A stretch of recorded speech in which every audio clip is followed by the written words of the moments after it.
Hello, everybody. My name is Eric D. Johnson, also known as BrightShine. I'm right here in the city of Memphis, in the county of Shelby, state of Tennessee. Today's date is Sunday morning, July the 2nd, 2023, and the time is 8:04 a.m. First, I'm going to say thank you to all my family, my sport for your continued care and support. I'll continue to keep myself employed in the Memphis tri-state area and continue to further my education, Monroe College Online. I'll continue to pursue my social degree study and be administrative contract mark. Now, I took a break from going to school, but I do intend to go back to school and earn my social degree in business administrative concentration marketing and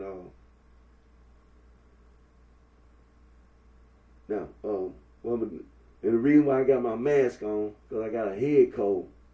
I don't want to get none of these germs on my microphone. I got a head cold. I'm finna start my Facebook Live.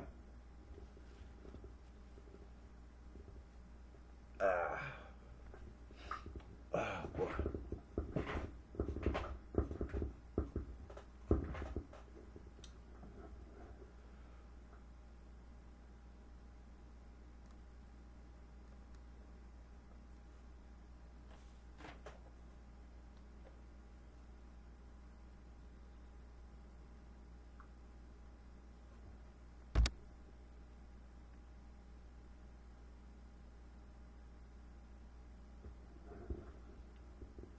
Hello, everybody. My name is Eric D. Johnson, also known as BrightShine. I'm right here in the city of Memphis. It's in the county of Shelby, in the state of Tennessee. Today's date is Sunday morning, July the 2nd, 2023, and the time is 8:05 a.m. First, say thank you to my family, my supporters, for your continued care and support. I'm continuing to keep myself employed in this Memphis tri-state area. I'll continue to further my education, Monroe College Online, continue to pursue my social degree, studying being administrative contract marketing. I took a break from going to school, but I do intend to go back in the very near future and continue to further my education and earn my social degree in business administrative contract and marketing. Now, I'm wearing this face mask. I got a head cold, and I don't want none of the germs to get on my microphone. So, like I said, I got a little head cold right now. I'm trying to get over, but I still was able. I was feeling well enough, to do my video. And for the past few weeks, been having some weather. Severe weather. Last week, it was last weekend and the weekend before that, in the month of June, like around Father's Day, then Juneteenth was the next day, but the weekend even before that, had a tornado. Had a tornado one weekend, and then it affected the power. The power went out. Matter of fact, power at this house had went out. But the electric company, the power company, was able to get the power back on. Then the following weekend, which was the weekend of Father's Day, on that Sunday, and then that Monday was Juneteenth. But see, that weekend, it was another tornado weekend that, caused a lot of problems. The power went out. And power again, this house went out, stayed off till I think that it went out that Sunday. Because Father's Day, I didn't have no, as a matter of fact, Father's Day, power was out. And power didn't come back on until, because Monday was Juneteenth. Power for me in this house, it came back on that evening. I went on with the work. It came back on that evening. When I came back from work, the power was back on. But the weather has been causing a lot of problems. Now the power went out again. The power, for a lot of people, the power still ain't came back on. Been having a lot of storms and things. Been causing a lot of problems for a lot of people. And been having a lot of power outages and things of this nature. And so that's the reason why the past couple of weeks I haven't been making my video, because the power, I had no internet. I had no internet, and still having some internet problems. So I'm gonna have to look into that. I'm really not gonna be long today. I got a head cold. Like I said, I got a head cold. I'm trying to get over. But I just want to make sure and I hope that everyone. I wasn't able to make my video on Father's Day and Juneteenth and all that, but I still hope and pray that everyone had a safe and happy Father's Day and Juneteenth and things of that nature. Now we got 4th of July coming, and here in the United States of America, 4th of July, Independence Day, and I hope and pray that everyone have a safe and happy 4th of July. And like I said, I really don't intend on being long today. Like I said, I've been having some internet issues. I'm going to get with my provider about. But and then I got a head cold, so I really wasn't trying to, But now what you see in front of you, anti-gang, anti-Gnostic, anti-hazing. Also, St. Irenaeus, the Bishop of Lyon, together with St. Ignatius, the Bishop of Antioch. Together they wrote a 5-volume book titled Adversus Heresy, and translated mean against heresy. They refuted Gnosticism, proving that Gnosticism was a heresy. And also, St. Athanasius, the Bishop of Alexandria, in the year 367 AD, in his 39th festal letter, Easter letter, banned all non-Christian writing. That's what they were talking about with all them Gnostic theologians. They were doing all that writing and then ascribing a date to try to lie to people. Because the Gnostics, all they did was took the information that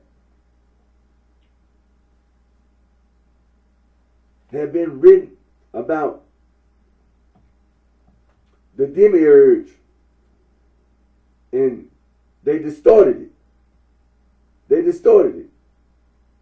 Claiming that the material world is evil. Well, that's a lie.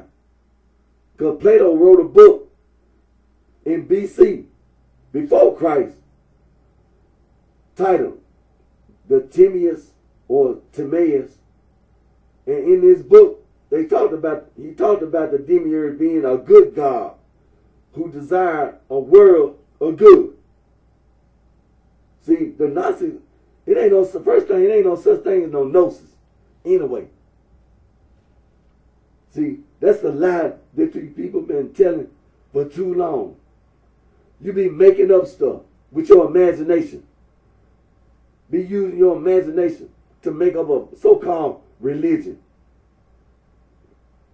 You don't want to listen to the elders.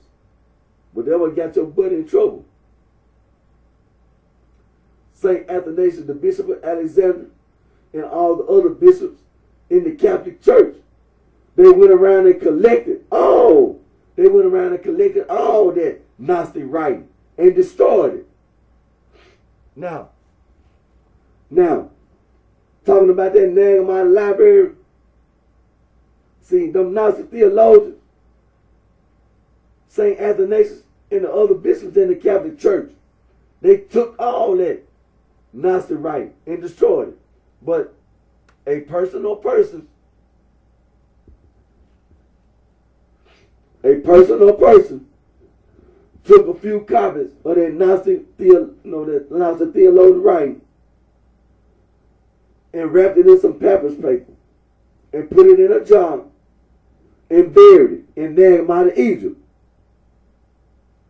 And in 1945, the little farm boy was outside playing. And he found it and gave it to his father. His father didn't know what it was. His son, he visited scholars at the colleges and universities around the world. They found out about it. And people have been in academia, and people in general have been using and misusing the Nag Hammadi library to victimize innocent men, women, and children.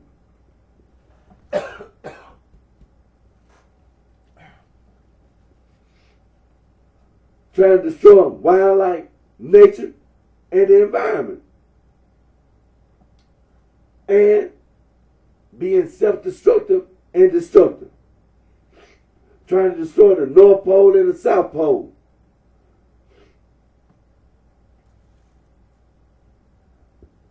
And so like I said, St. Athanasius, the Bishop of Alexandria, they tried to destroy that Gnostic theologian right. Because all it is a bunch of lies. Because that's what Gnosticism is. And that's what that gnosis is. It ain't nothing but a bunch of made up lies.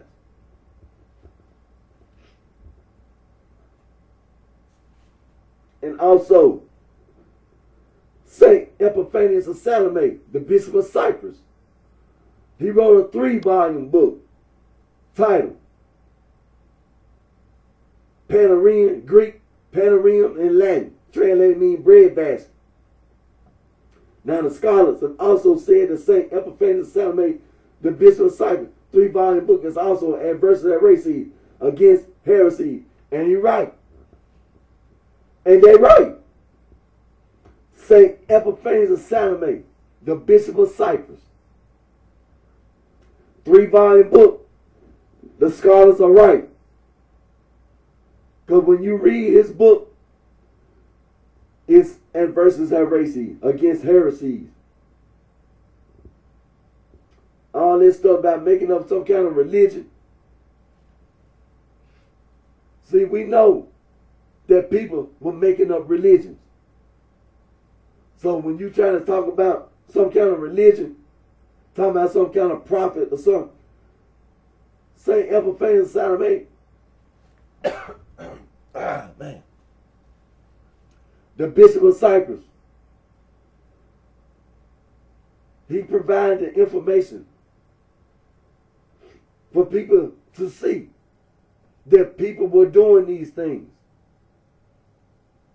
People were doing these, they were making up religions and using violence. They were using violence. They were doing their things. For example, you can talk about Islam all you want. Bring it up. You can talk about this guy. What you talking about? What's his name? Muhammad. And what's the other one? Ali. Bring it up. Bring it up. You can talk about the Quran, whatever you want to talk about. See, we know people were making up religions. We know this. Them the same thing, and them so-called Gnostics. They were still moving around. Despite the fact that St. Athanasius, the Bishop of Alexandria, had took all that Gnostic right and destroyed it, they were still going around making up religion. I guess they decided the smart thing to do is don't write it down. I guess that's what they thought they could do. Is don't write it down. Because if we write it down, then the Catholics go do the same damn thing they did already. Is come around and get it and take it from us and destroy it.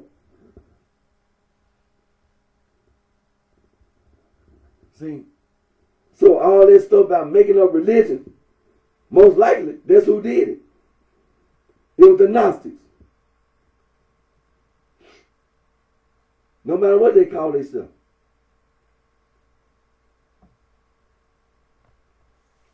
But you ain't finna be walking your butt around like you gonna prove, like you just know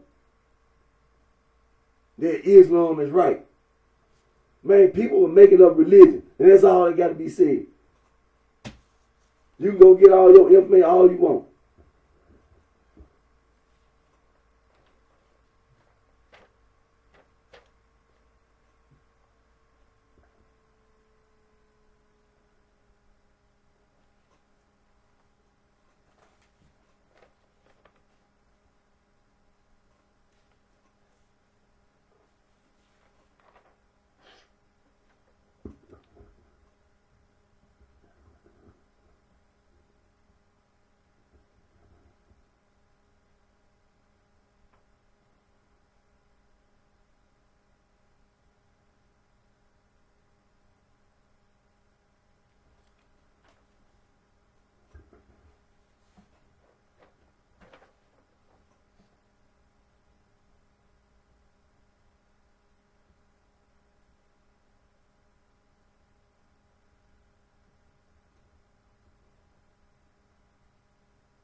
Now, esoteric and exoteric.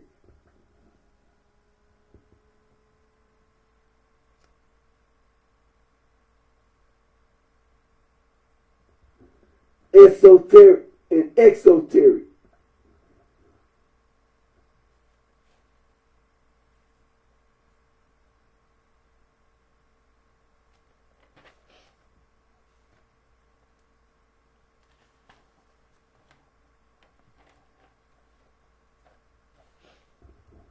Now, esoteric. Break it down into syllables. Esoteric.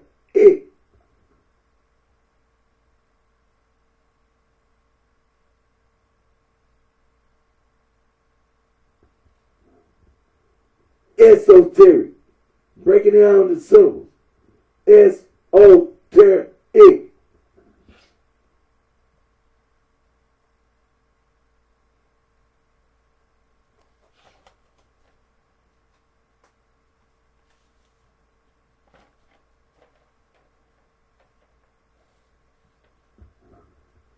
Exoteric. Break it down into syllables. Exoteric.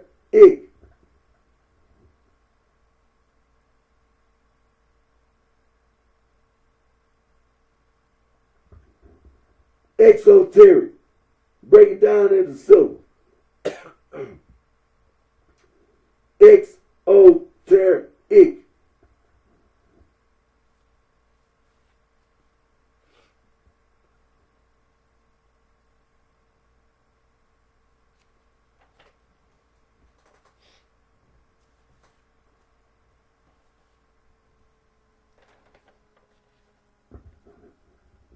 Rejected knowledge.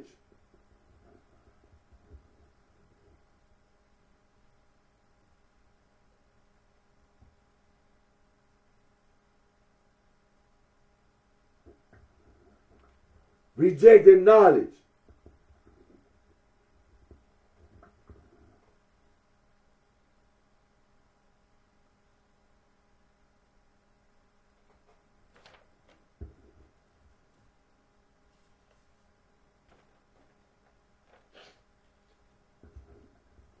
Rejecting knowledge.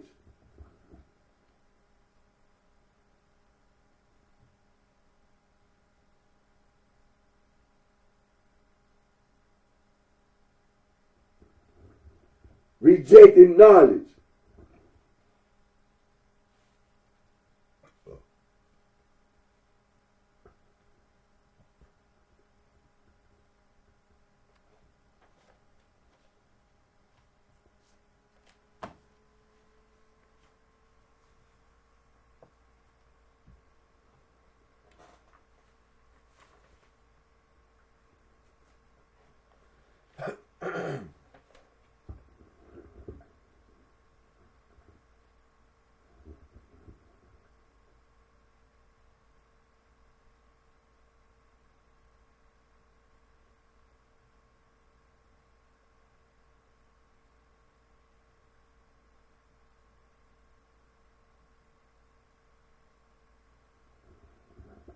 The Almighty, oh boy, the Almighty Vice Lord, Four Corner Hustle, the Almighty Black Prince Stone, the Almighty Black Disciple, Poppin', the Almighty Mickey Cobra, Kraken, Almighty Bluefin Black Disciple, the Black Disciple, Lord, Stone, Disciple,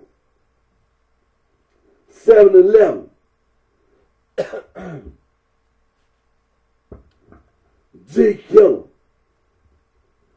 Gangster Disciple Killer, Glaze Donut Killer, Goofy Killer.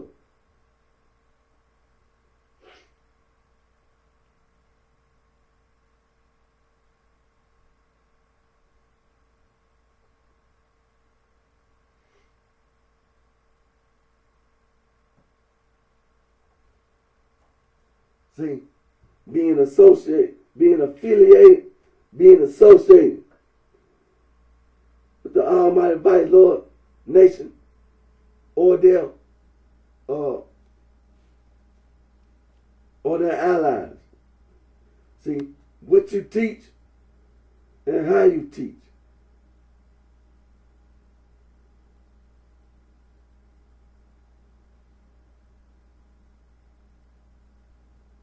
What you teach and how you teach.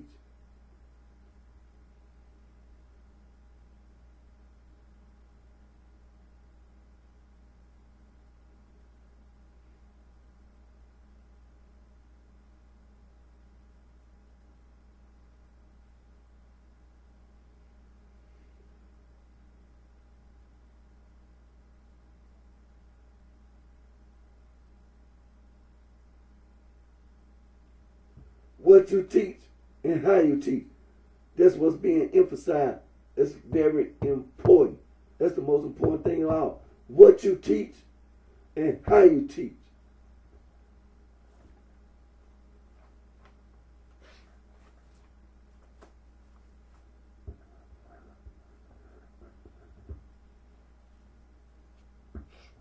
See, you got to stand on truth.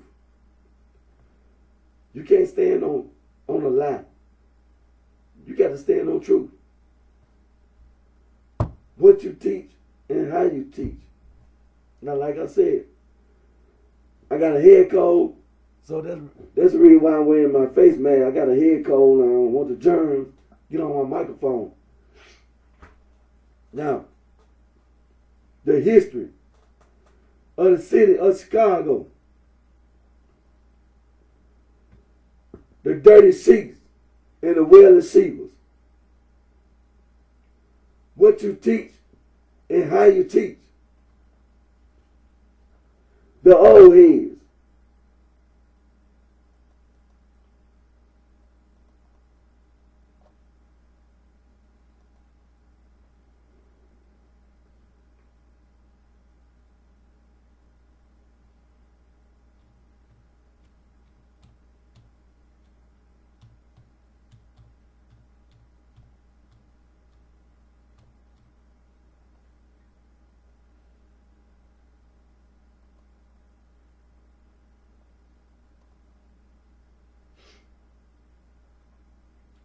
Conservative Vice Lord Incorporated.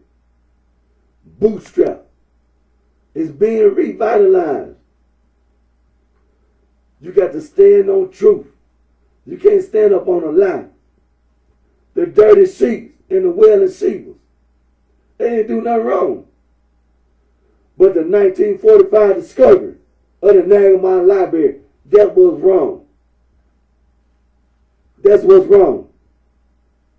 It wasn't the dirty sheets and it wasn't the wailing sheepers that were wrong. It was the discovery of the 1945 discovery of the Nagamon Library and the use and misuse of the Nagamon Library. That's what was wrong.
Now, it's this doggone thing here is off and on. I don't like it. But anyway, to reiterate, bootstrap, conservative, vice lord, incorporate is being revitalized right now. Where my money at? Hold on. Wait a minute. Now let me do some reading here.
Let me do some reading.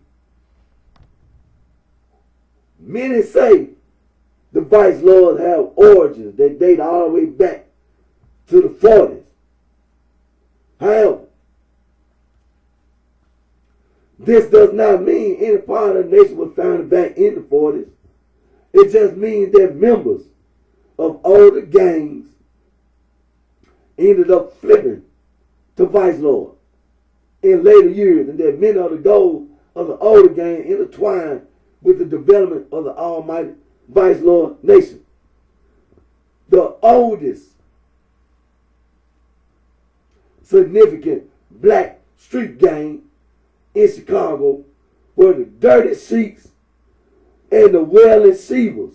They date back to deep into the early 20s. Read that again. The oldest significant black street gangs in Chicago were the Dirty Sheiks and the Wailing Shebas. They date back to deep into the early 20s. Before the year 1927. On the south side of Chicago, these two gangs often acted as syndicates and fought against other black gangs or even white gangs. In the early 1940s, the Sheiks and the Shebas had migrated to the Maxwell Street Market area of the near West Side neighborhood to assist newly arrived black Southerners facing terrible discrimination as they settled along Halsted Street. Now, that sounds like civil rights, sounds like human rights. Keep reading. Beginning in the early 1940s, a new surge of black migration came to Chicago as the war industry opened up several jobs for Americans. In the southern United States, jobs were a lot scarcer for black families, and many were still living in extreme poverty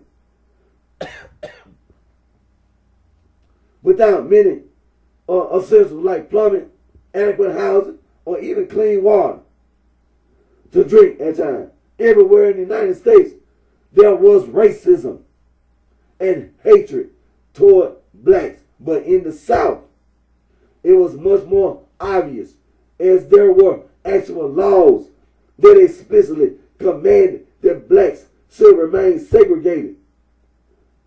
Employers could legally discriminate against hiring blacks, and many Jim Crow laws even forbid blacks from owning their own land, their own property. This forced many blacks to work in jobs that whites didn't want because of the very low pay and harsh working conditions. Blacks also often had to rent from slumlords that legally could neglect property and leave living conditions in shambles. There was not much representation for the black community in these years, but there was plenty of representation for the white Southerners in favor of these harsh treatments, including the Ku Klux Klan, that often roamed through shanty towns that blacks lived in and enforced these Jim Crow laws harshly. Blacks had been migrating from the South to Chicago since the 1860s, but there was not much of a call for blacks to take the risk and travel up to Chicago until the Chicago Defender newspaper began sending issues of their paper down south, informing black families about the success that some black families experienced after moving. The paper began circulation in 1916 and sparked the third wave of black migration, which also became the first big wave as families got settled and some reported a better life in the 1920s. It brought more families until a lull happened in the 1930s during the Great Depression.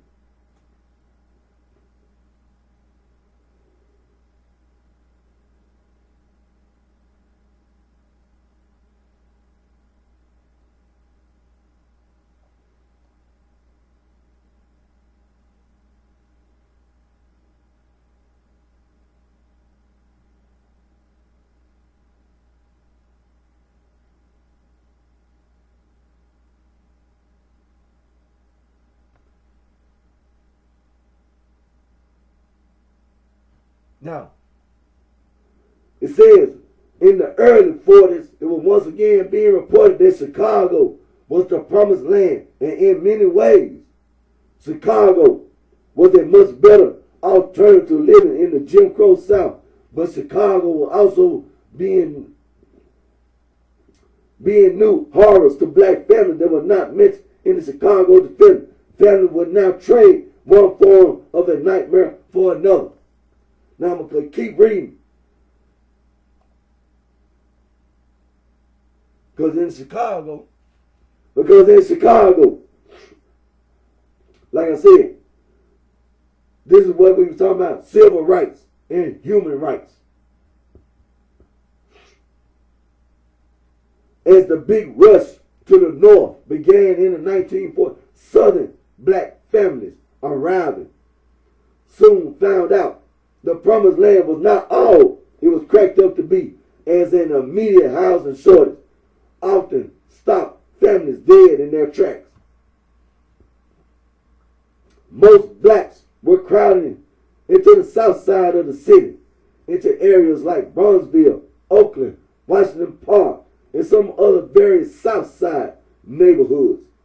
Most south side neighborhoods didn't allow blacks and used restrictive racial covenants to prevent blacks from moving and confining most black families to move within a few assigned neighborhoods on the south side.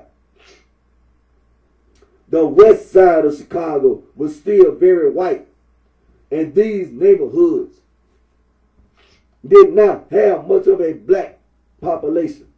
To make a long story short, redlining practices on the west side of Chicago successfully brought down the value of entire neighborhoods and houses with a swift motion, causing white people to move out very fast, and predatory real estate agents moved in black families while sticking them with higher mortgages.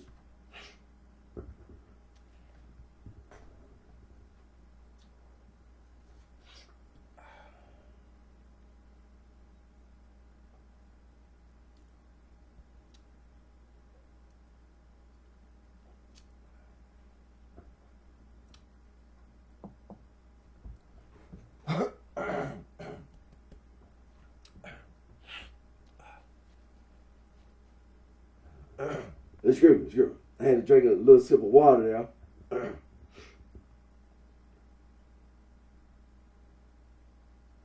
Now, I don't know the whole story, but eventually, members of the Dirty Sheets and the Wailing Shebas created the Imperial Chaplains and 14th Street Clovers along Halstead Street by the late 1940s or early 1950s. The 1945 discovery of the Nag Hammadi Library, that Gnostic theologian writing. See,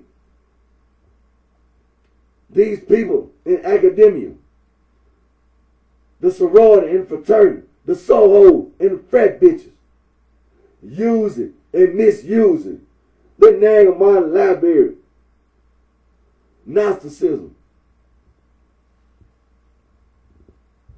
going around talking about some gnosis, some rejected knowledge, going around lying. Then what brought that about?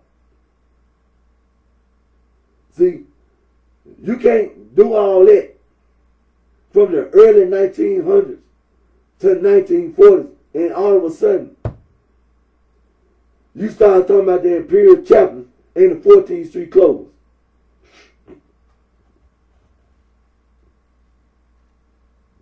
See, that's what that Nag Hammadi Library did.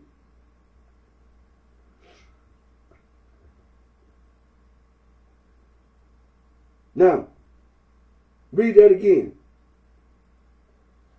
I don't know the whole story, but eventually members of the Dirty Sheets and the Wailing Shebas created the Imperial Chaplain and 14th Street Clovers along Halstead Street by the late 1940s. By the late 1940s. And when was the Nag Hammadi Library? 1945. By the late 1940s or early 1950s. And the Nag Hammadi Library was discovered in 1945.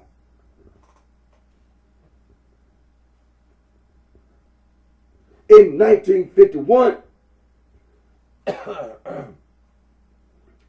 the Clovers and Chaplains migrated to North Lawndale, but were not big-time gang-banging groups until 1954, when the North Lawndale and near West Side neighbors began to set off with several fist-fighting groups as territory was now being set. But these gangs would take over these neighborhoods as the big outfits in the community, as the Sheiks and Shebas ended. Read that again. In 1951, the Clovers and Chaplains migrated to North Lawndale, but were not big-time gang-banging groups until 1954. When the North Lawndale and near West Side neighborhood began to set off with several fist-fighting group gangs, its territory was now being set. Both these gangs would take over these neighborhoods as the big outfits in the community, as the Sheiks and Shebas ended.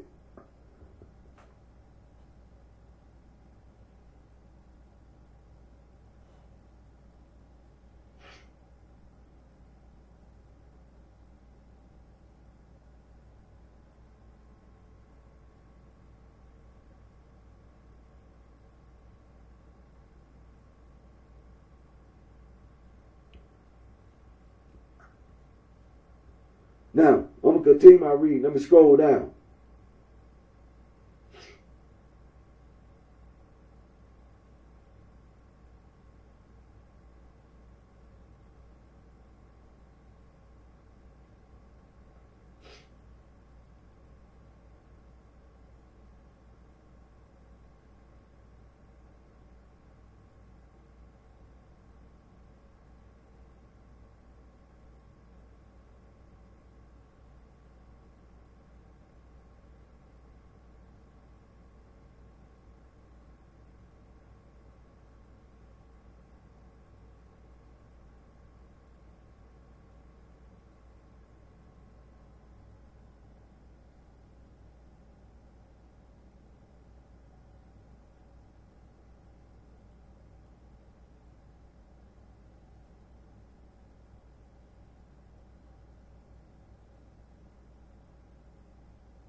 Now,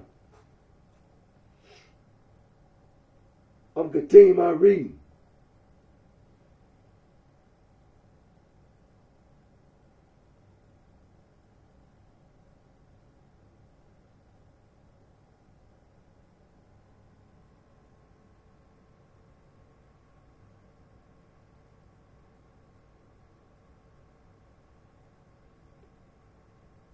During the sweeps of 1957 to 1958, a 15-year-old youth by the name of Edwin Pepperlo Perry and his group, the Phantom Burglars, were arrested for burglary and brought to the Illinois Youth Center in St. Charles, Illinois.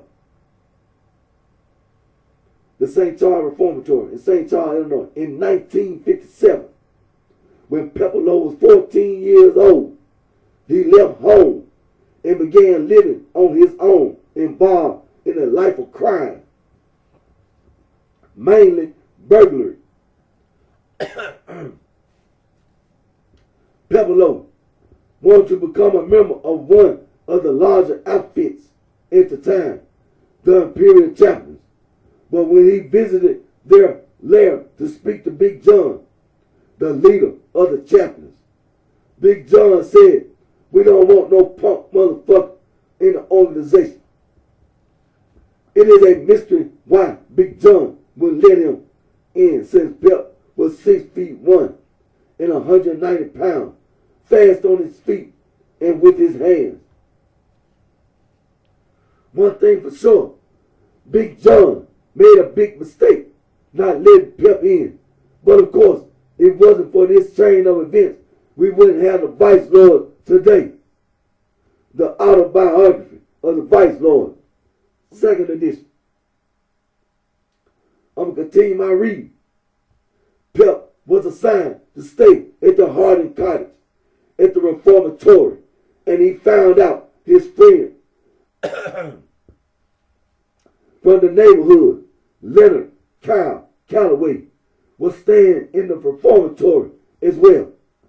Pep had already gained a reputation as a hell of a boxer and exhibited leadership qualities. He also was known for getting new guys in line coming into the facility. Pep somehow arranged for Kyle to be transferred to his cottage, and the boys came together in Harding. Calloway was a member of the Imperial Chapel and was Pep's sponsor to gain membership into the chapel. But of course, that didn't go as planned back in 1957. Now, in 1958, the two were in Harding Cottage together and decided to click up. They also clicked up with Ernest Wren, who was also in the Imperial Chapel. The boys got together with Toho, Ralph Buns, Maurice Miller, and one other that I didn't know. As far as I know, only Cal and Wren were in gangs already. Pep assembled this group of 7 into their own organization, geared at organizing their work details and pulling strings to get jobs they favored. The jobs they worked were very important in the institution, and this caused these 7 boys to end up running the whole Illinois Youth Center. And since they worked jobs that were assigned by the institution, the staff didn't pay any mind or understand the Vice Lord and let them carry on. But the Vice Lord controlled the institution by taking on the number 1 and 2 roles in the butcher area, the kitchen, and the linens area, essentially making them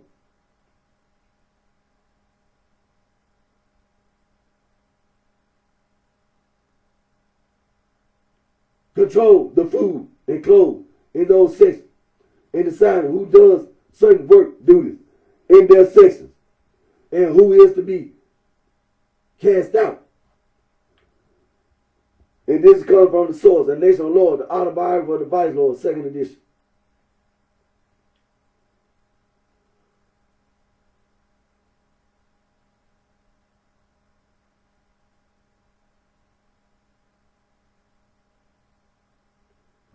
The 7 boys didn't have a name in the very beginning, but Pip decided he wanted to have a name, especially since the boys were already running the important jobs there. Besides the relationship between Kyle and Pip, the boys were all strangers to each other until Pip came into the reformatory. But now they would become a group. The boys had meetings twice a week. In one of those meetings, they decided on a name. From the glorious stories of gang banging from Cal and Ren, Pip wanted this club to be a gang once they all returned to the streets. Maurice Miller thought this was just going to be a social club and came up with the idea of conservative lads. But Pip wanted a different last name, but decided to keep the conservative part of the name. The Vice Lord name was created by Pip after he looked up in the dictionary that vice meant to have a tight grip on something and not let go. Then, of course, they would be lords. The idea from Ren and Cal was to be called Imperial Vice Lord to pay tribute to the gang that each one of them belonged to and that Pep had previously worked hard to join up with. But now Pep had a vendetta against Big John and the chapel and wanted nothing to do with them. So, Conservative Vice Lord was the chosen name. Within a short time, they realized that the conservative part of the name didn't make sense for them, and they also knew many guys on the streets wouldn't know what conservative even meant, let alone pronounce the word. So they just went with Vice Lord. Source, A Nation of the Lord, the autobiography of the Vice Lord, second edition.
Now I'm going to continue my reading.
continue my reading. I've been scrolling.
Excuse me, I'm trying to fight this head cold. Oh boy. Okay, I'm still doing my reading.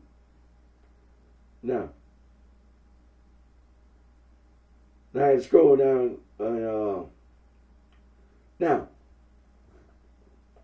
because of the attack on the chaplains at the YMCA in the late part of the year 1961,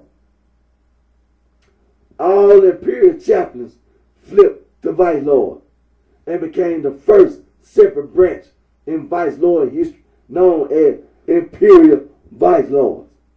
This will become the first of many branches to come, but now the imperials were part of the overall vice lord nation.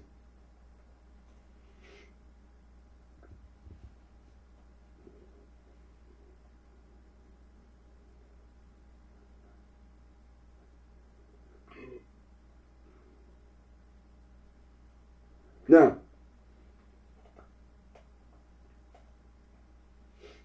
in the year 1962 and 1963, as the vice lords abandoned their syndicate operation after Glenn Miles was killed, older members spent much of their time in bars, drinking, and lot, while young members ran the streets. Small time hustling and gangbanging. During this time, while the vice lords were starting to slip a little and only focus on Egyptian cobras, a vice lord named Eugene Brown, he broke off and formed his own gang called the Roman Saints. The Saints became very popular, but the vice lords were always tougher, causing the Saints to team up with the Cobras. But it didn't do the Saints much good, as the vice lords still had their number.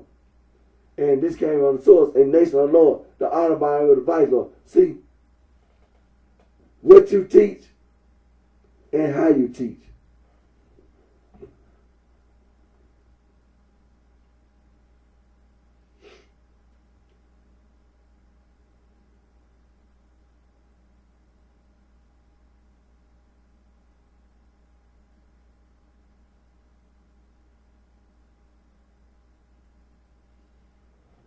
Continue my reading.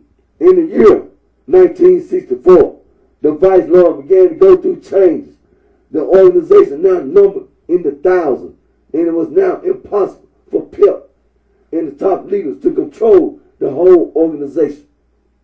This is when Pip stepped down as the active leader at age 21 to spend more time with his family. He would still act as a behind-the-scenes leader, but he was not the main man anymore. It was decided one night in a pool room that 29-year-old Alfonso Alfred would take over the role. Alfred joined the Vice Lord very late in life, not joining until he moved to Chicago from another state in 1962 at age 27. Now at age 29, he will become the new leader. The Vice Lord looked up to Alfred as he was charismatic, tough, and quick temper. Alfred would do activities with the Lord, taking them places, spending money on them. He took them on field trips and even helped young lords get jobs and make a little money.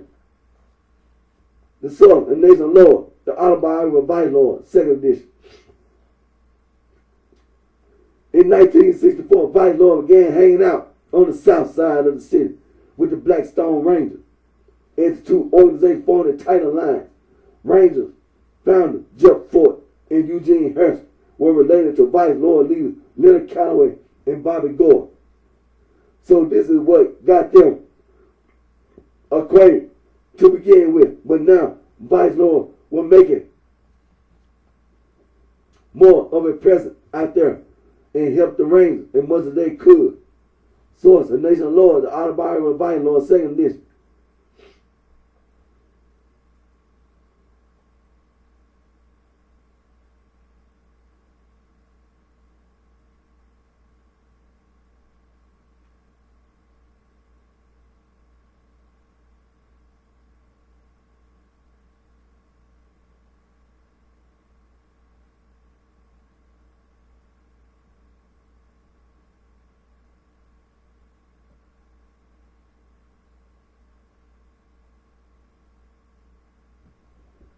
I'll continue my reading. In 1964, as I stated earlier, the Vice Lord was so large it became possible for even great leaders like Alfonso Alfred or Edward Perry to directly lead all these young lords all over the West Side for the first years from 1958 to 1964. The Vice Lord didn't really claim certain territory. They simply moved about the West Side and terrorized any other gangs away from trying to establish certain territory. It was finally in 1964 that the conservative Vice Lord established a set piece of territory at the intersection of 16th Street in Lawndale, in the North Lawndale neighborhood. This became their headquarters. This was, of course, only the headquarters of the conservative Vice Lord, but not the whole Vice Lord nation. It's now the Vice Lord nation was divided into different factions starting in 1964. Says Ugly Frank started the Traveling Vice Lord branch. Billy Washington started the Congress Vice Lord. Cupid, Dino, Shane, and Bullock created the Warlords. Another group was the Renegade Vice Lords and City Vice Lord of 16th Street. There were the Kidzai, Albany Terrible Vice Lord, the Servite Vice Lord, Conservative Village Vice Lord on Pulaski Road, 7th Crown Syndicate Vice Lord located in K-Town, Cicero Vice Lord of Cicero Avenue, but not until 1968. Independence Vice Lord, Lake Street Vice Lord, Madison Vice Lord, Chocolate Corner Vice Lord, Ambrose Vice Lord, Black Orpheus Vice Lord, Invisible Vice Lord, Maypool Vice Lords, Jackson Vice Lords, R.I.P. Douglas Ridgeway Vice Lord, 12th Street Vice Lord, 15th Street Vice Lord,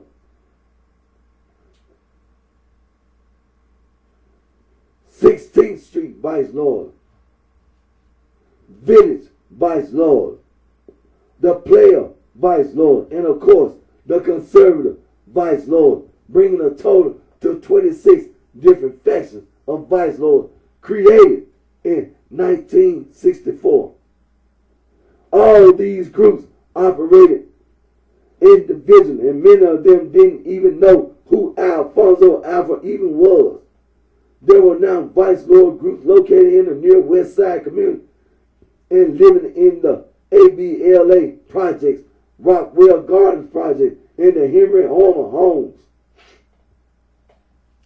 In the mid-1960s, vice lord had settled alongside black migration in the uptown neighborhood. The other big event of 1964 happened in July of that year when Elwin Perry, Bobby Gore, Alfonso Alfred, Leonard Calloway, and J.W. were hanging out on 16th Street, drinking bottles of wine and throwing the bottles into vacant lots in the street. Younger vice lords were coming around that night talking about smashing rival gangs. They were already beaten to a pulp. Some of those gangs were already asking for mercy to not take any more punishment. But there was nothing else to do in the neighborhood but be big and bad. This is until the older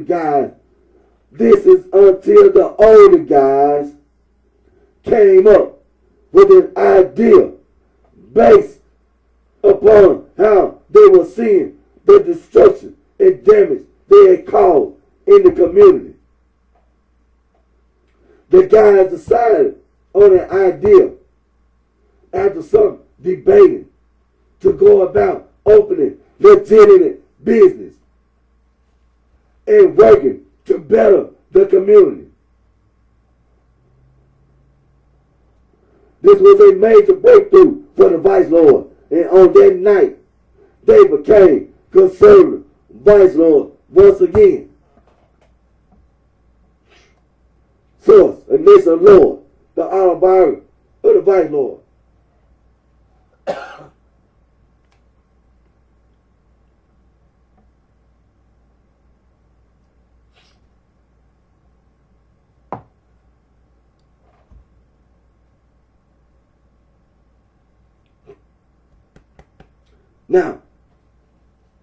Now, I'm going to read that again. The other big event of 1964 happened in July of that year when Elwin Perry, Bobby Gore, Alfonso Alfred, Leonard Calloway, and J.W. They were hanging out on 16th Street, drinking bottles of wine and throwing the bottles into vacant lots in the street. Young vice lords were coming around that night talking about smashing rival gangs. They were already beaten to a pulp. Some of these groups were already asking for mercy to not take any more punishment. But there was nothing else to do in the neighborhood but be big and bad.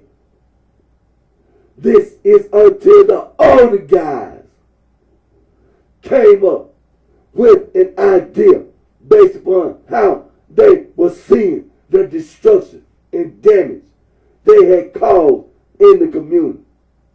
The guys decided on an idea after some debate to go about operating legitimate business and working to better the community. This was a major breakthrough for the vice lord, and on that night, they became conservative vice lord once again. The source: The Nation Lord, the autobiography of vice lord, 2nd edition. I'm going to continue my reading. The first order of business was for the vice lord to put a stop to the mayhem around them. Vice lord worked as mediator to stop violence and put an end to gang wars.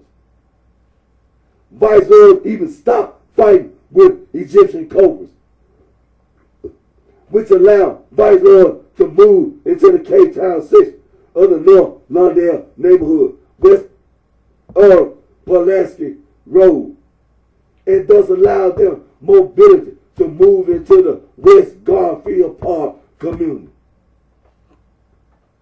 Vice Lord acted as kind of like police or guardian angels, watching over businesses and people in the neighborhood so harm would not come.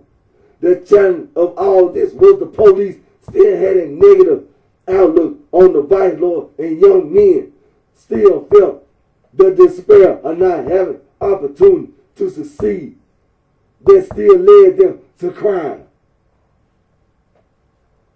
The Vice Lord knew the best thing they needed on the west side was its own economy with businesses. They can invest in the community and bring employment for youth.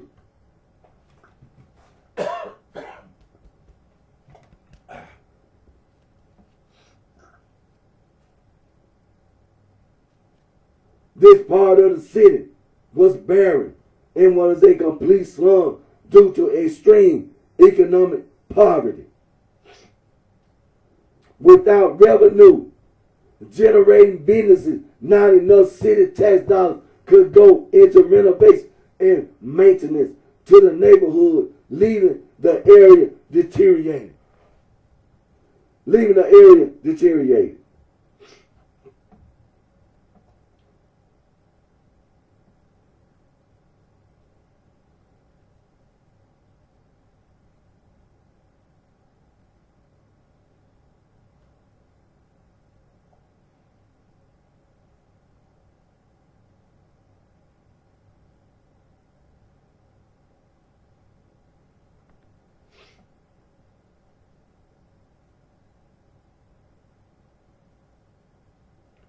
In the year 1965, George T. Sims Jr. was appointed commander of the Fillmore District and the first black commander of that district as well.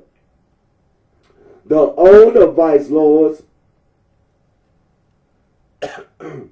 used this appointment to their advantage to further their new direction. The Vice Lord leaders wanted to speak with Sims, informing him about their new direction and for suggestions to steer youth away from crime and gangbanging. After this, the streets of North Lawndale slowly began to improve.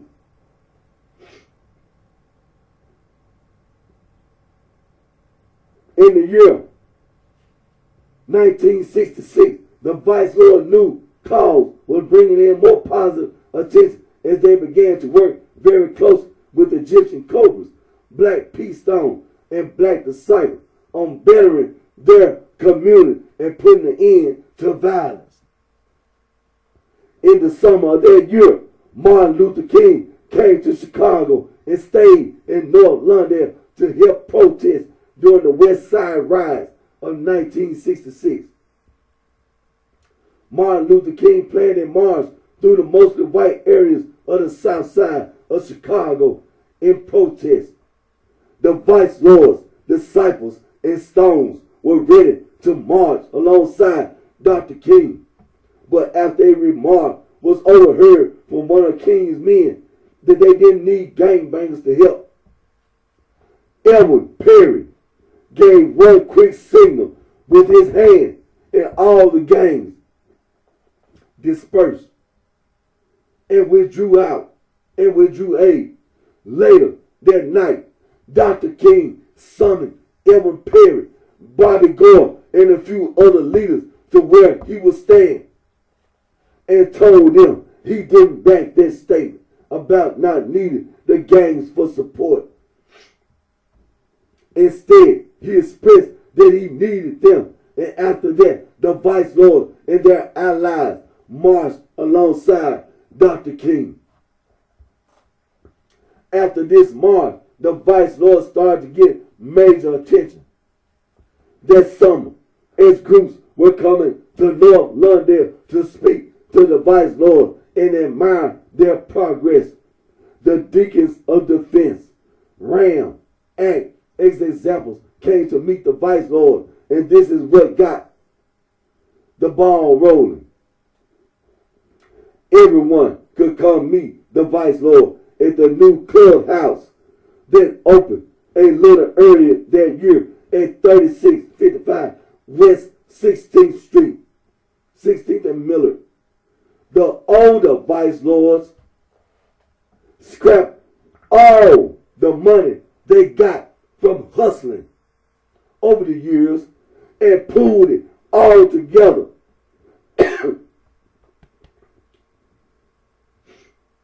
to open this pool room. This became the first legitimate conservative Vice Lord building in history. And it was made possible by Vice Lord members' hard-earned money and not government grants. But the grants were soon to come. Source, A Nation of Lords, the autobiography of the Vice Lord, 2nd edition. Read that again. Read it again. In the year 1966, the Vice Lord new cause was bringing in more positive attention as they began to work very closely with Egyptian Cobras, Black Peace Stone, and Black Disciples on bettering their community and putting an end to violence.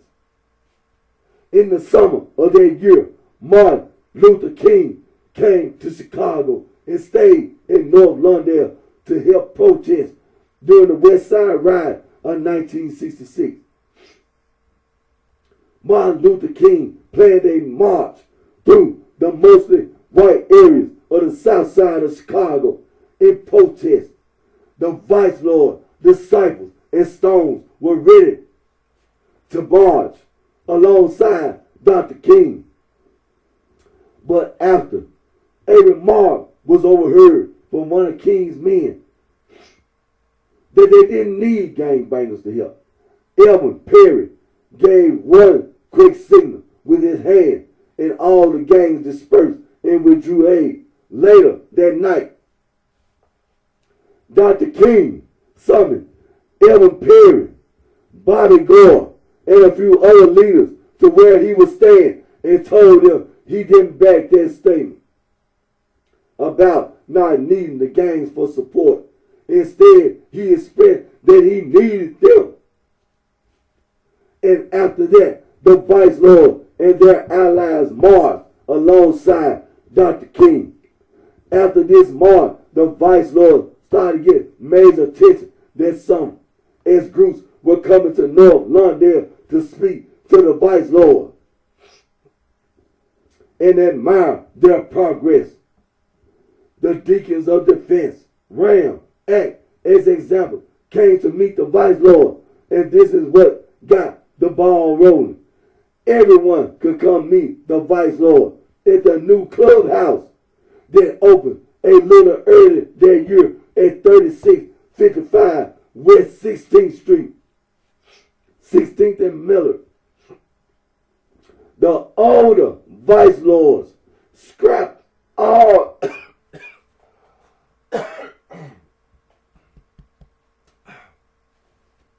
the older Vice Lords scrapped all the money they got from hustling over the years and pooled it all together to open this pool room. This became the first legitimate conservative Vice Lord building in history. And it was made possible by Vice Lord members' hard-earned money and not government grants. But the grants were soon to come. And from the source, A Nation of Lord, the autobiography of the Vice Lord, 2nd edition.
I'm going to continue my reading.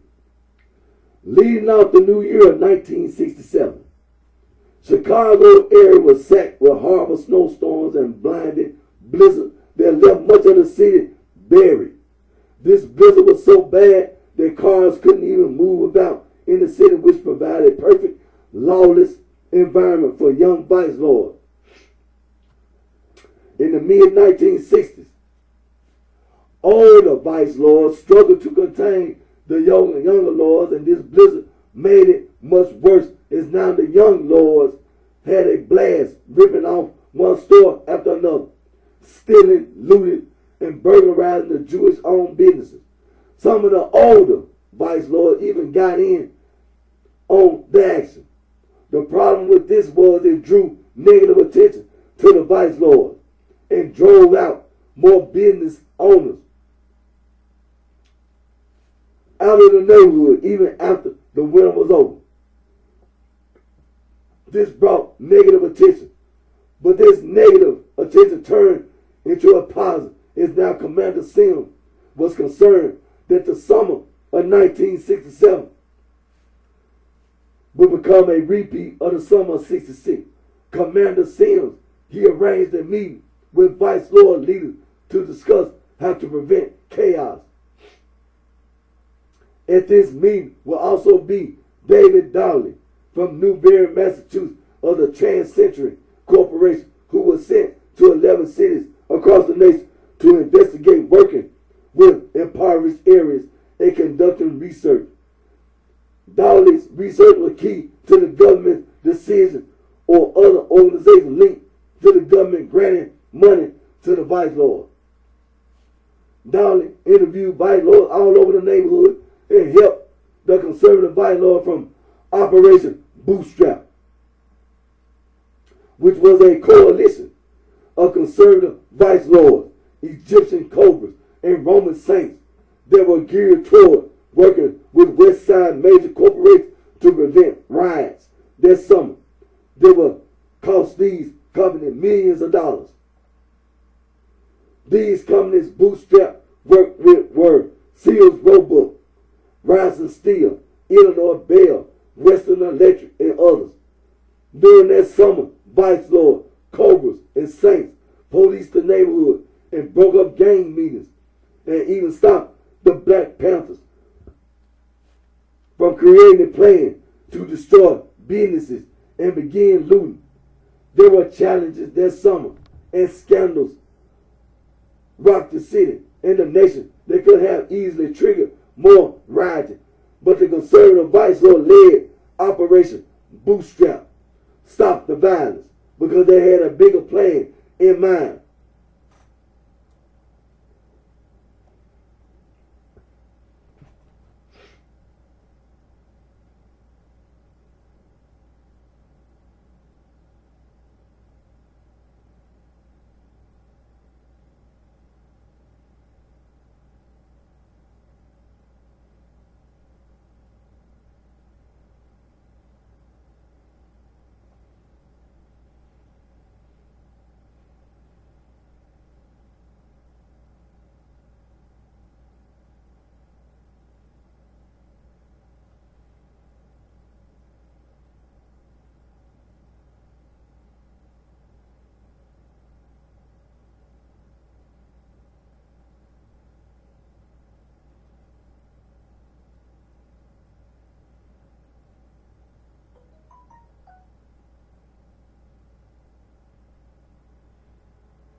Now, continue my reading.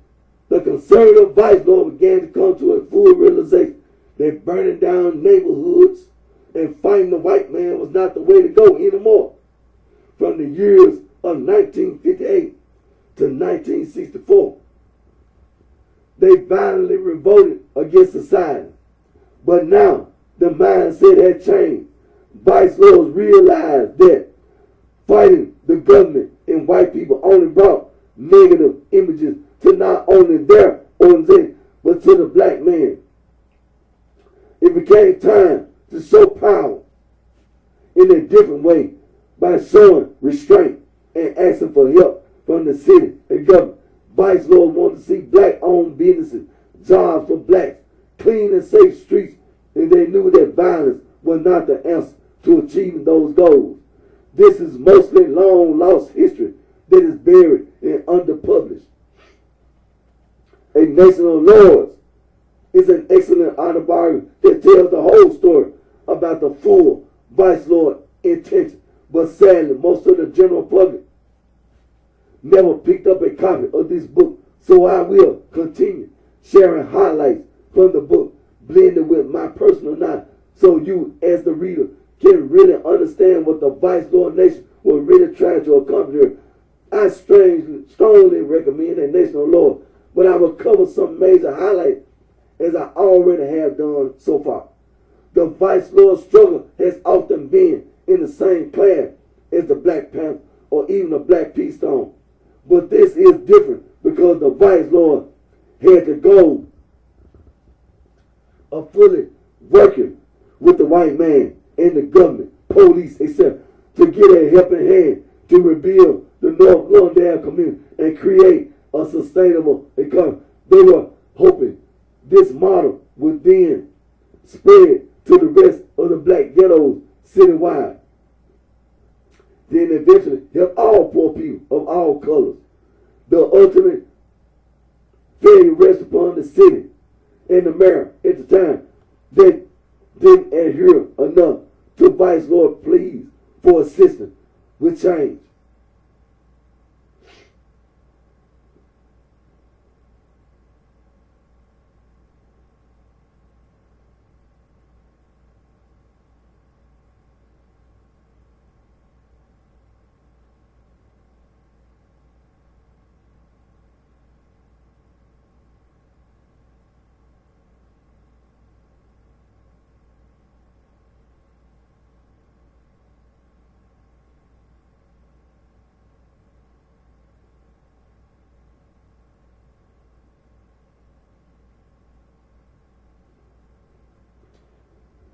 Before the summer of 1967, Alderman George Collins promised that if the vice lord would keep riots off the streets that summer, he would help conservative vice lord open an ice cream parlor. As the summer progressed, not only did vice lords prevent rioting, they even set up divisions within themselves that dealt with education, law, order, and justice. On September 11, 1967, Alderman Collins lived up to his promise and incorporated Conservative Vice Lord Incorporated as a non-profit organization and began opening a storefront at 16 in Lawndale, which brought the opening of Teen Town later. David Dowley had just submitted his report in November to the Trans Central Corporation, which was a major piece to convince the federal government to give money to Conservative Vice Lord Incorporated. They were then trying to get the Rockefeller Foundation to fund the $15,000 Teen Town needed to open, which should have been simple due to the fact it didn't need major committee approval. After several negotiations with the YMCA and Bootstrap, the money was at last granted in February 1968, and Teen Town opened on April 4, 1968. YMCA acted as an auditor for all money. CVL will receive to make sure the gang used the money in the places they promised to use it, but CVL leaders needed to make it clear that the YMCA was not to get the money directly and then give it to CVL. Also, CVL wanted to ensure that Bootstrap was a separate organization and not to get the funds either. Sadly, on the same day, Teen Town opened, and the big announcement was to go out. The assassination of Martin Luther King quickly stole the headline and diverted attention away from this colossal moment. To make matters worse, rioting went on uncontrollably on the west side as everything turned. Vice Lord decided not to partake in the rioting as an organization, but they did nothing to stop it like they did in the summer of '67. The store owners never showed any gratitude for the previous summer. So Vice Lord just stayed out and let it all burn while they protected Teen Town and the pool hall. Rioters only targeted white-owned business anyway, and after the riots, white business owners stopped doing business in the area.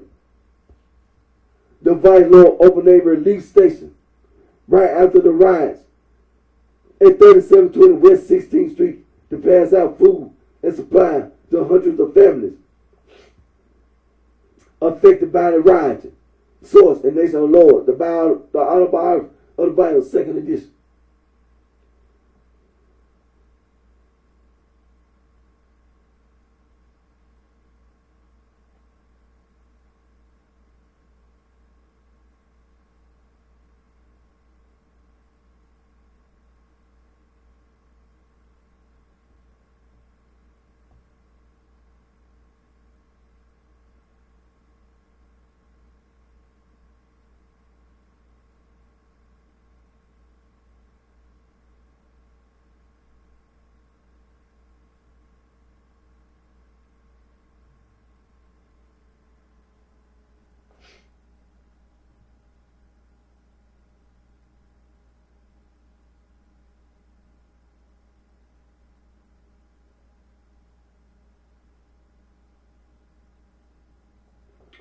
In the aftermath of the rioting, CBL sent letters to the mayor's office pleading for assistance with the transformation of the neighborhood and bring more grants to help establish a fully functioning community. These letters were ignored by the mayor. Even though Mayor Daley was not on board, CBL still came across more grant money in the year of 1968 and 1969. Of course, the best form of help would have needed to come from the city itself, but for now, grants from several private and smaller federal programs would have to do. Grants coming from the Field Foundation for $25,000, $130,000 from the Ford Foundation, $36,000 from the Department of Labor, and $60,000 from W. Clement Stone. The source of crimesceneblogspot.com. The money was used to open multiple legitimate companies and community centers. The businesses were Teen Town at 3700 West 16th Street, the African Lion at 3702 West 16th Street, the House of Lords at 3724 West 16th Street, and one at 3414 West 15th Street, Art and Soul at 3742 West 16th Street, Tasty Freeze at 18th and Pulaski, in California and Florida. Simone, which was a business venture with Sammy Davis Jr. for African American women's beauty products, West Side Community Development Center, Management Training Institute, Street Academy, Tenants Rights Action Group, Art and Soul Youth Organization United. Vice Lord took part in programs to beautify the neighborhood, rehabbing buildings, removing trash, and planting gardens. Vice Lord also became educated on tenants' rights, working on a non-for-profit basis, as they successfully fought legal battles against crooked landlords, forcing landlords to provide better tenancy and to push back on unfair eviction. Vice Lord was also working to bring more employment within the community, so people in the neighborhood didn't have to commute too far away. Places such as out in the suburbs, having employment locally could also provide more equal pay. Source: The Nation of the Lord, the autobiography of the Vice Lord, 2nd edition.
anything else I needed.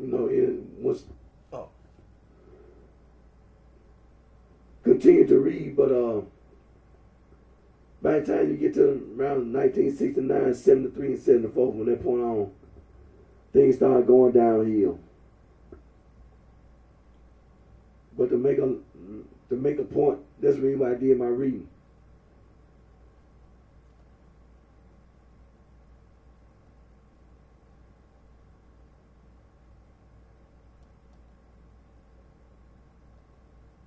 Because the dirty sheets and the willing sheepers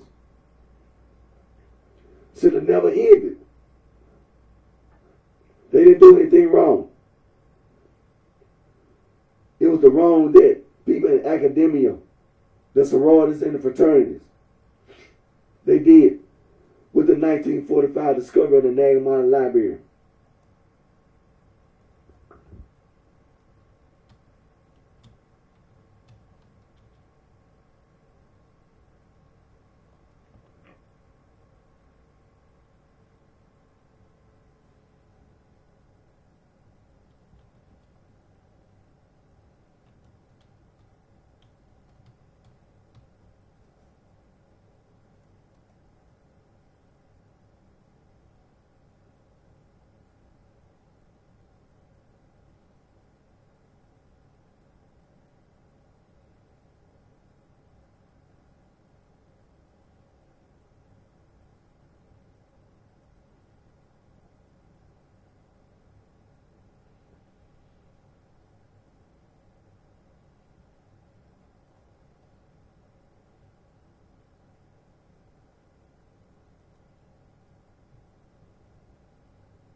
Like I said, the Nagamon Library, discovered in 1945. Some leftover Gnostic writing. See, the people in academia, the sororities and fraternities, they use and misuse their information.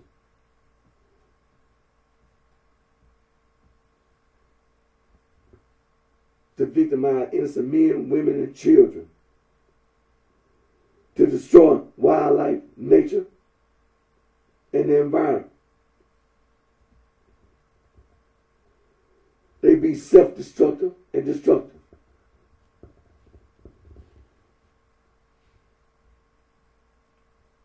Trying to destroy the North Pole and the South Pole. That's what they do. I'm not just sitting here saying things.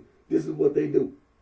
They be claiming that the demiurge is a clumsy god and that the material world is evil. That's what these people do. And that's a lie. They lying. about the demiurge. They lying.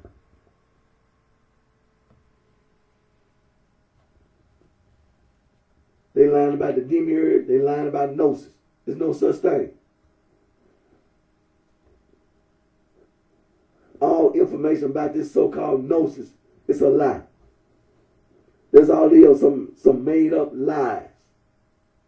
Look it up.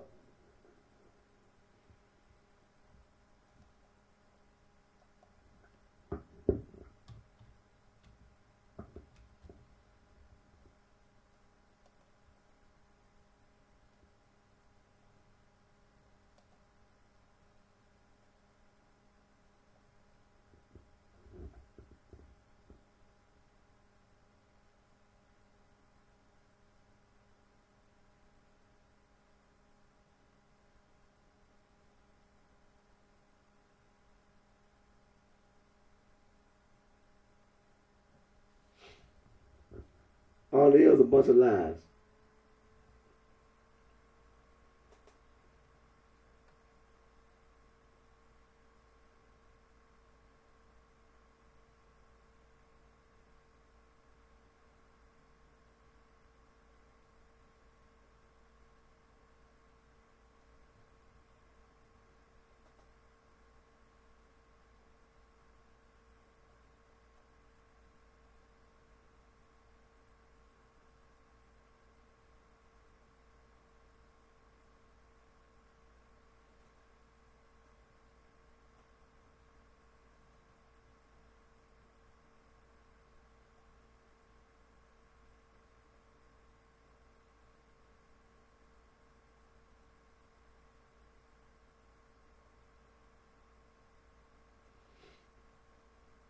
Like I said, when you look it up, you see in numbers some made up junk, some lies. Don't be misled by these people trying to make themselves sound smart. Don't let anybody make you look stupid with these made up religions. Talking about some damn knowledge. Because all they doing is lying. That's all they do is lie. And when they lie,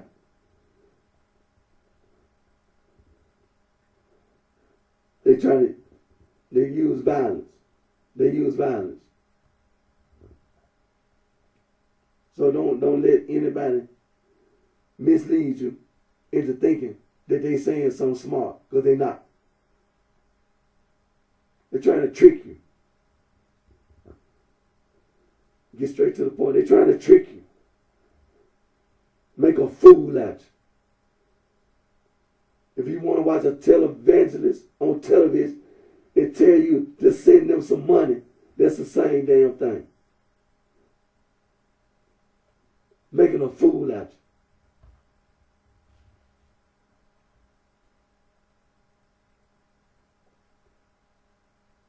Trying to trick you. Talking about some gnosis. It's a lie. You can't stand on a lie. You got to build your foundation on truth.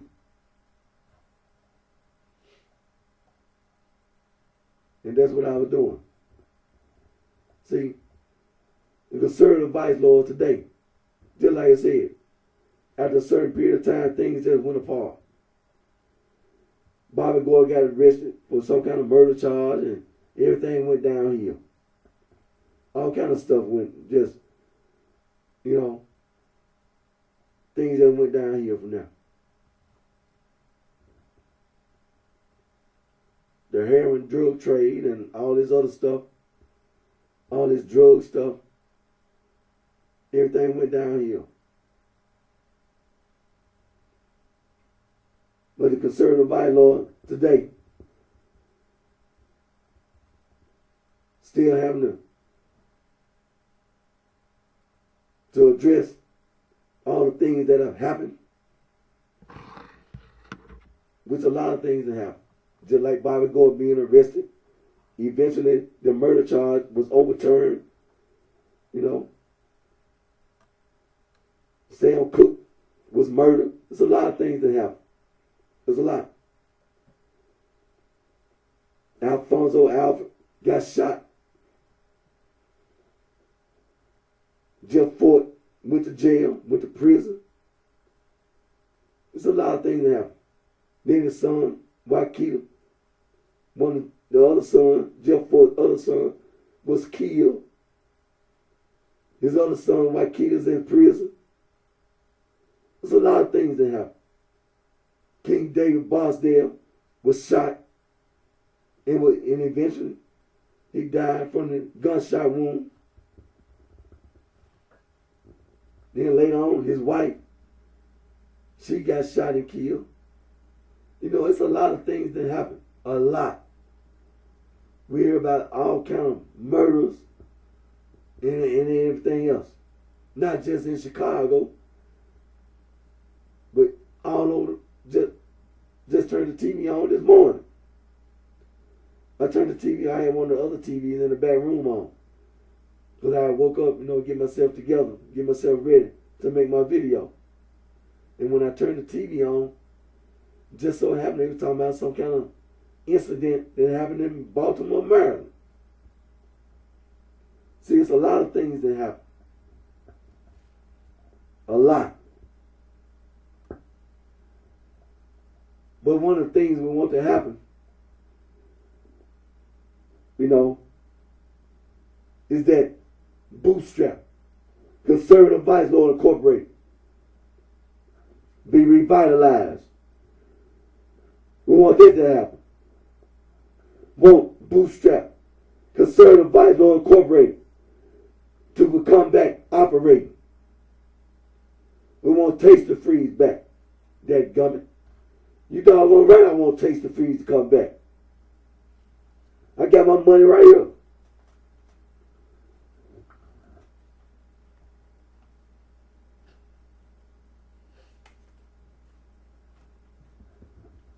Doggone right I want Taste the Freeze to come back.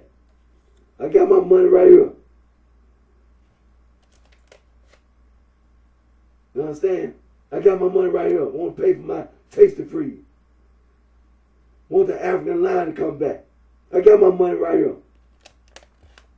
I got my money right here. You understand? We want, you understand, bootstrap, conservative vice lord corporate to come back. We want to remember the dirty sheets and the wailing sheep. We don't never want to forget the contribution they made to civil rights and human rights. The dirty sheets and the wailing sheep.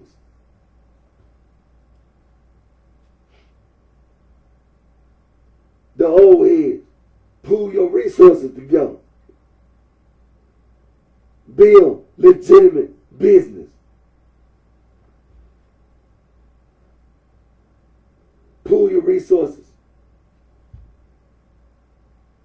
This ain't something that got to be thought about. This is something that got to be done. You can't sit around and wallow in sorrow.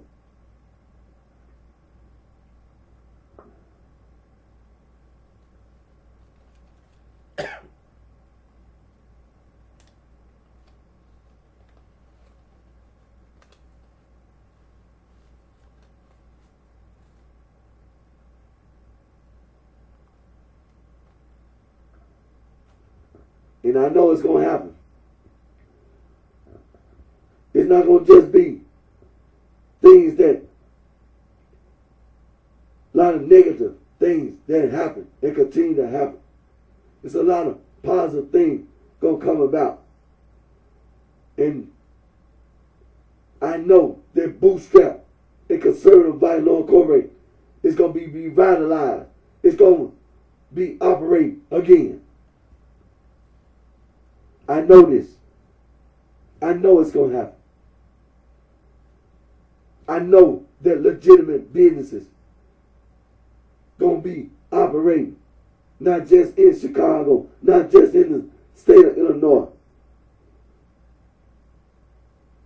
but in other parts of America, and possibly around the world. You understand? And so, like I said, I did my reading today. I got a head cold that I'm trying to get over. I got a head cold. And I got to wear my mask. I don't want any germs on my microphone. But I have been thinking about it. And, when they had the COVID-19, sometimes you want to tell yourself, I wish, during that period of time, during the COVID-19, and then they came out with the vaccine. And you be telling yourself, I could have made a fortune if I had invested in Pfizer, if I had invested in Moderna, if I had invested in Johnson & Johnson. But you be saying to yourself, I don't necessarily want to do it, but you be saying to yourself, damn, I want to kick myself. You want to kick yourself. You be like, man, I wish I had seen it coming, but I didn't. Because, man, that one on once in a lifetime. There ain't going to be no COVID-19 no more. Now they got the vaccine. And now they gave everybody the vaccination, so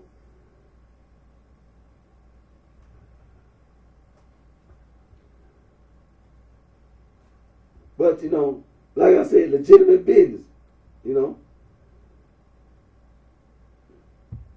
legitimate business. But I know Bootstrap, Conservative Vice Lord Incorporated, is going to be revitalized and it's going to be operating. I know this. I know. You ain't got to worry about no gnosis. You ain't got to never worry about no Gnosticism. That's the reason why I was sitting here. You ain't got to never worry. They've been lying the whole time. See, when you read the autobiography of Vice Lord, when I do that, I read, you can read between the lines. When the Vice Lord was going around, when Evan Pepperlo Perry, when they was building Vice Lord, getting in the fights with all them other gangs. And all them other gangs flipped to Vice Lord.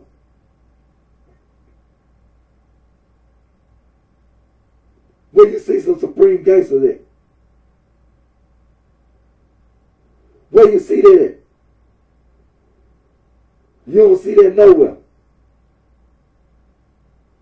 You don't see no supreme gangster nowhere. Like I already told you. And I told you a year ago. And now, here we are today. It ain't no damn way in hell. It ain't no way. You ain't gonna never get away with being in Chicago or anywhere else. Never. Never. You ain't gonna never get away. Never. What you teach and how you teach. That's what's being emphasized. What you teach and how you teach. There wasn't no such thing as no supreme gangster. There wasn't no such thing.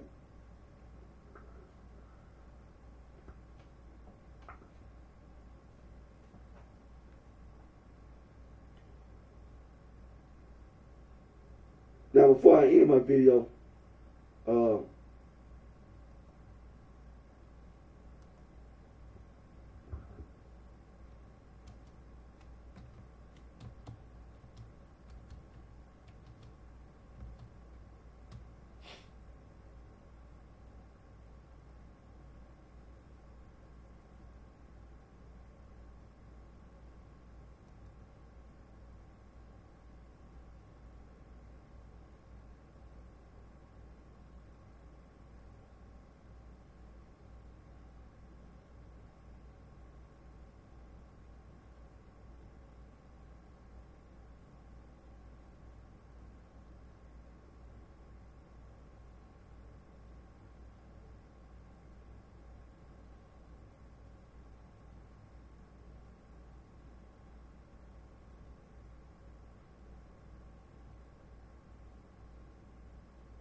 Now, but I was looking at a Russian newspaper,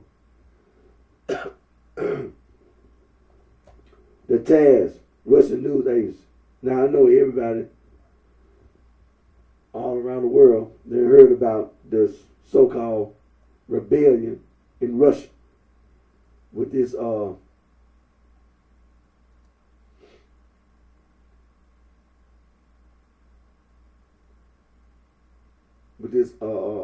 mercenary group, this Wagner group.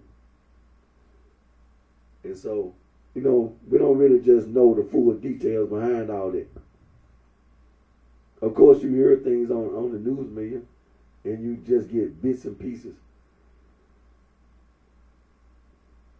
But like I said, when something like that happens, you never really just know all the facts.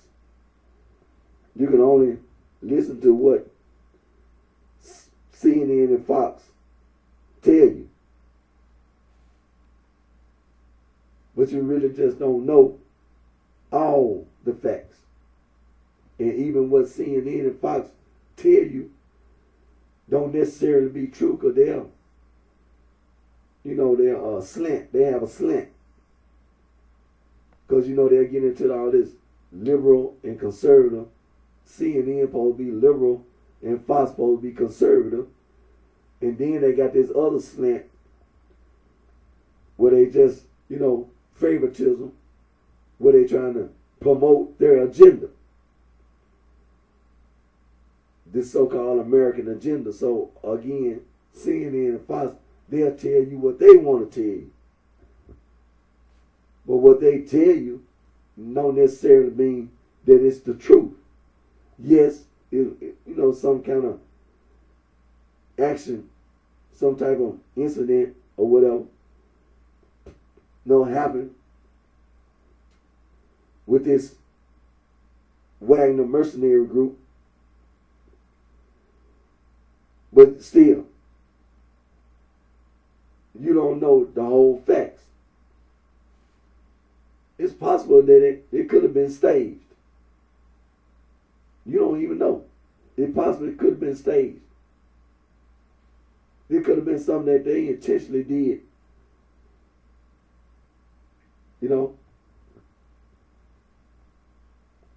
But we don't know. We speculate. All it'll be is just speculation. And so, we just have to move on from that.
So, like I said, I was just, before I end my video, just look at that and at the newspaper, the TASS Russian newspaper, and basically, in this so-called Ukrainian counteroffensive,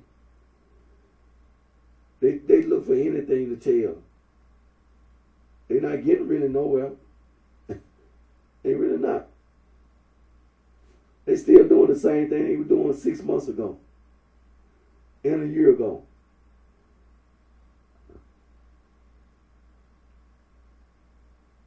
And so, wasting American tax dollars with these weapons.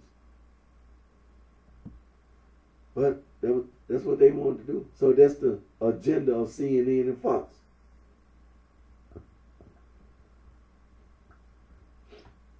Like I said, I got a head cold and I'm trying to deal with it. Lucky my head wasn't hurting, you know. It just I'm coughing and sneezing. And so I wanted to make my video today, and continue to work toward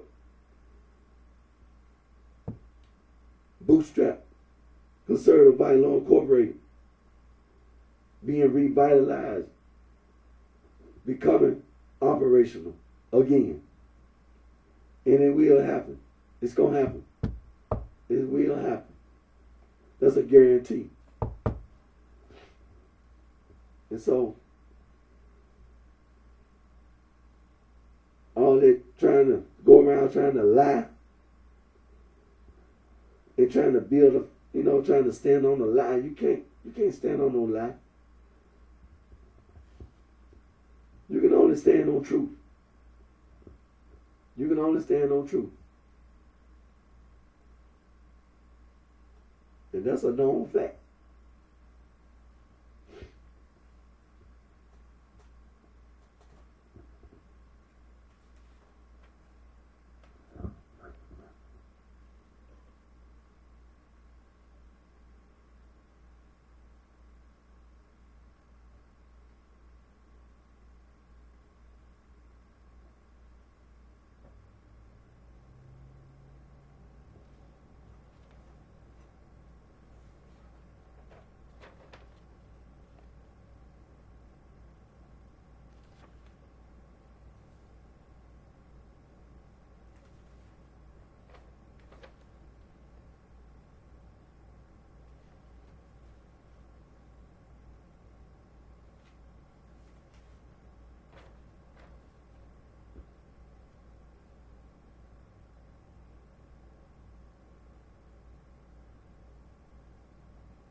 Esoteric and exoteric.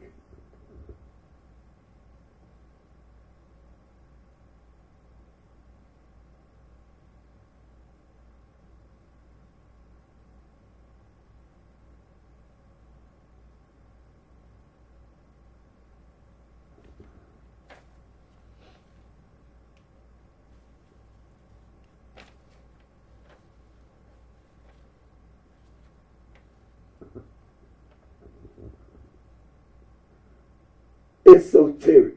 Now you have to break it down to syllables. Esoteric.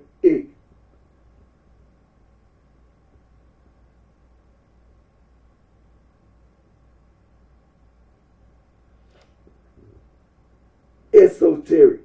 Break it down to syllables. Esoteric.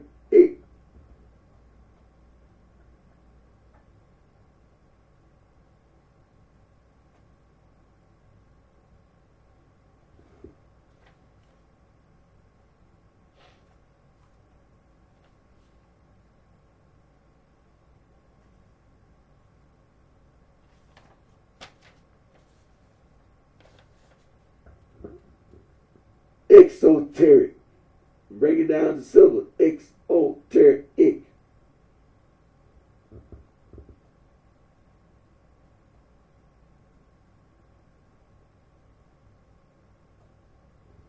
Exoteric.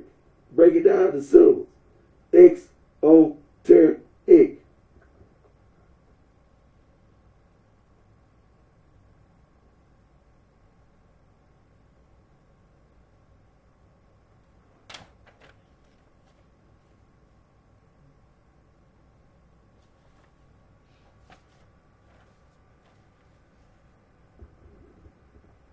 Rejecting knowledge.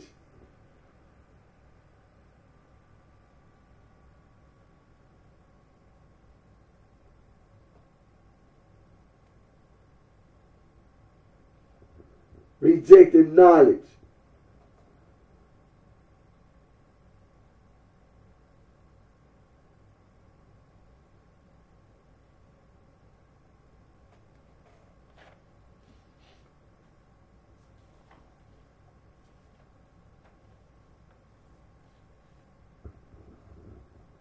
Rejecting knowledge.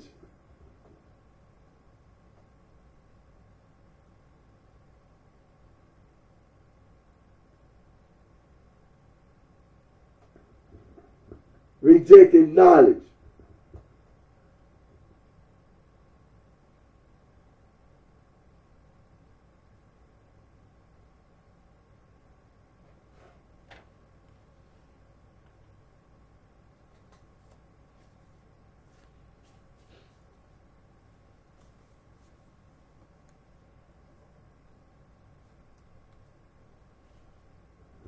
See, you can't stand on a lie. That's really why they rejected knowledge is rejecting knowledge. It ain't no such thing as gnosis.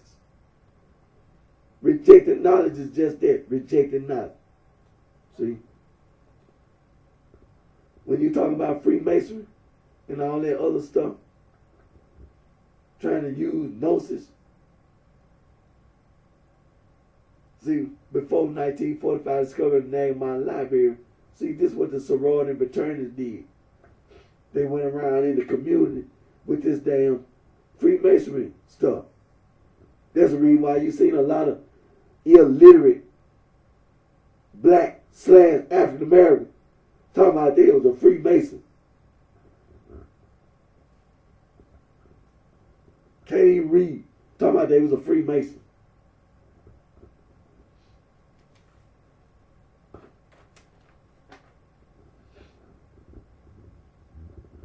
The Almighty, Vice Lord, Four Corner Hustle. The Almighty, Black Prince Stone. The Almighty, Black Disciple, Bobby. The Almighty, Mickey Cobra, Kraken. The Almighty Bluefin, Black Disciple, the Black Disciple. The Lord Stone Disciple. 7-Eleven, G Killer. Gangster Disciple Killer. Glazed Donut Killer. Goofy Killer.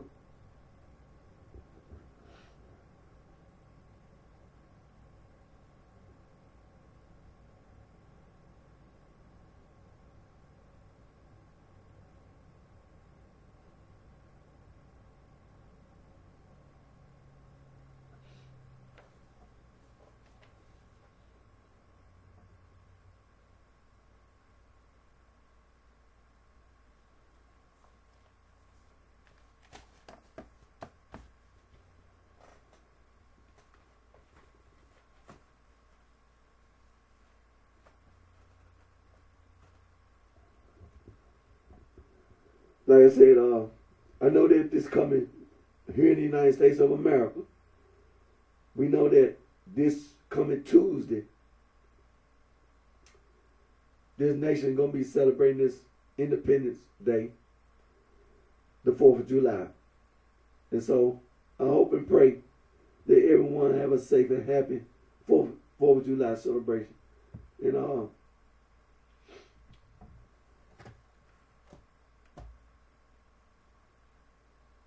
want to give thanks to God, our Lord and Savior Jesus Christ, Son of God, for all the blessing and guidance He provides all with. And so, always put God first. You know, like our Lord and Savior Jesus Christ said, the greatest commandment of all is to love God with all your heart, mind, and soul. And the second greatest commandment of all is to love your neighbor as you love yourself. And so on that, I'm going to end today's video. Like I said, I'm going to have to get over this cold. And take care of yourself. I wish each and one of you very best. Until next time.